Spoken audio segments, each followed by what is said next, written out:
Roses anciennes, euphorbes africains, bambous chiliens, bienvenue dans le monde féerique de Doulan.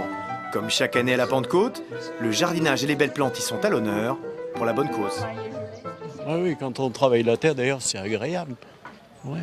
Si, ça vous incite à rester au-dessus, tout au moins, non? La détente, on respire, on est dehors, voilà, on prend l'air, on est bien, on se détend. Il y a 25 ans, le docteur Marzec, avec ses amis, voulait créer un événement où les plantes pourraient rendre heureux en apportant de la variété, des couleurs du voyage. Tel des visionnaires, le jardinage devient une médecine douce.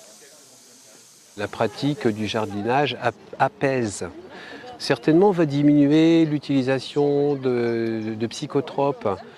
C'est une thérapie qui n'est pas une thérapie obligée en disant je vais faire du jardinage pour me soigner. C'est que c'est tellement plaisant de faire du jardinage qu'on se sent bien et puis ça se fait naturellement, comme ça, tout seul. Ce sont des graines que j'ai ramassées dans une forêt d'eucalyptus. La force de cet événement est de présenter des exposants militants, tous passionnés des plantes anciennes, des plantes rares, de France ou du monde entier.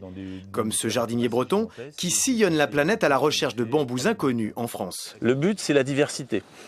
Quelquefois, on va récolter sur un bambou 500 grammes de graines, donc ça fait 2500 graines ou 3000 graines. On sème, il y en a 5 qui germent. 5 qui germent, il y en aura un intéressant. Et celui qui est intéressant, ensuite, on va le diviser. On va mettre 10 ans à mettre quelque chose un peu au point. Les 6000 visiteurs de ce week-end sont repartis heureux.